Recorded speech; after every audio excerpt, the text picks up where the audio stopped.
Happy holidays to all our viewers out there. As you can see behind me, it's beginning to look a lot like Christmas. Christmas for many people brings up a lot of different images. For me, of course, it brings up two films. One is A Christmas Story. This is the story of young Ralphie looking forward to his favorite day of the year, trying to convince his parents that the greatest gift of all time is a Red Ryder BB gun. But everyone he tells that to says, "You'll shoot your eye out, kid." The other one is Black Christmas, the story of a Canadian college that is leaving for winter break, except for a few people in a sorority who decide to stay over the break for some extracurricular activities. Even though everyone else is busy partying, you have our main character who seems to notice more than anyone else the obscene and sinister phone calls they keep getting, and how some members are just not coming home. At first, it would be hard to say that these films have anything in common. I'd say that that's a testament to the skill of their director, Bob Clark. In making these two films, he shows that he has a versatility that few others have in the business. And I'm here to show you that these films have more in common than you might originally think, and that where they diverge, they're actually being a direct response to each other. I suppose a good place to begin in comparing and contrasting these two films is with the characters. Now, in both films, you're going to see that there is a clearly defined line that separates the characters in either the adult world or the adolescent world. Of course, in A Black Christmas, the adolescents may be college students, so they're a lot closer to being adults, but they ultimately still behave in a very juvenile way. And in both films, what you're going to see is a member of the adult community who, although they're supposed to be the prime example of responsibility and maturity, this person is going to act very irreverently and inappropriately. In A Christmas Story, Daren McGavin, the father, is constantly belittling his wife and his family and acts very ridiculously. And same, in A Black Christmas, you're going to see the sorority mother, who is a borderline alcoholic and has huge bouts of profanity. Here, kitty! Oh, God damn it, Claude, you little prick!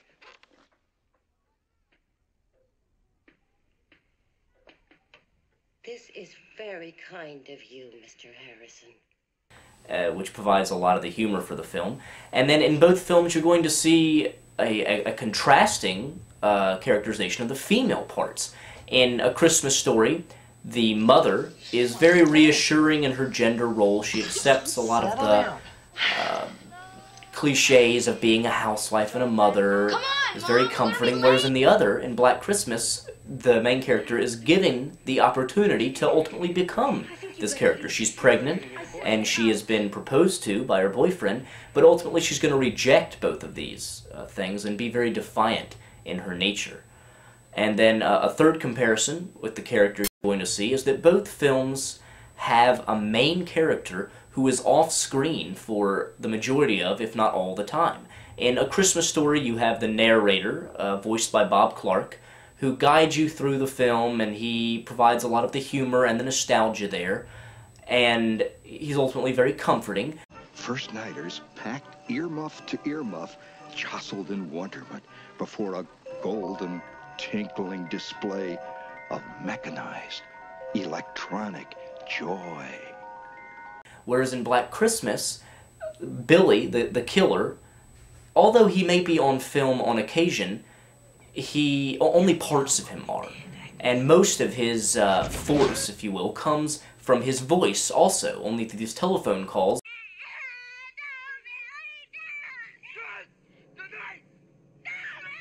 which are also voiced by Bob Clark, but they're going to act as a big part of the perversion and a big source of fear in the film.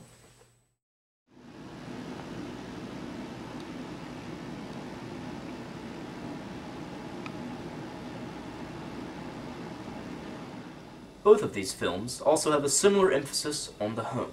In both of them, the home is portrayed as a sacred and protective womb. In Black Christmas, the characters are in danger simply because they are away from home, whereas most of the members of the college and of the sorority have left to be with their families over the holiday season. The victims have decided to stay at college, and that's ultimately why they're in danger. In A Christmas Story, similarly, you'll see that all of the danger lies outside of the home. That's where the bullies are. That's where Flick, during recess, when no one is watching, gets his tongue stuck to that pole, And that's where Ralphie finally shoots his eye out when his parents aren't paying attention. Bird. Saxon. Another interesting similarity I think you'll find in both of these films is their sinister and ominous treatment of stairs. In Black Christmas, that's not so surprising, because stairs seem to be a pretty elemental force in a lot of horror. In the films of Hitchcock, for example, which you can see are a very big influence on Black Christmas, he always has stairs lead to death. In Vertigo, the entire plot seems to revolve around a staircase death, which I won't ruin for you if you haven't seen it. In Psycho, there's a death that happens at the top of a staircase.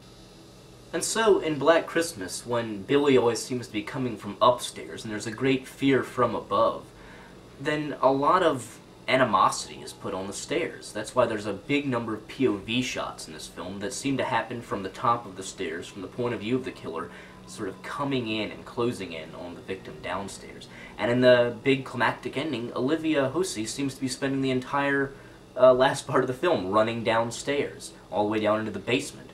And you're going to see the same thing happen in A Christmas Story, where Ralphie really dreads going upstairs, and at the same time, when he comes back down, something very diabolical has happened.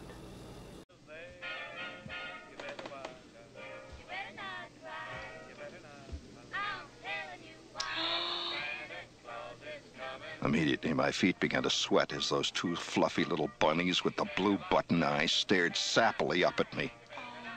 A way that these films differ in their setting is through the lighting. Both films, of course, are going to use Christmas lights everywhere. But A Christmas Story really differs in the fact that these lights seem to be more in the background and complementary. The rest of the set seems to be very well lit, very nice, bright lighting, but it's very soft, and there's a glow that's given to everything that really captures the childhood innocence to it. Whereas A Black Christmas is going to differ in its very ominous and harsh lighting, where the Christmas lights seem to be the only guide that keeps you out of the dreadful darkness.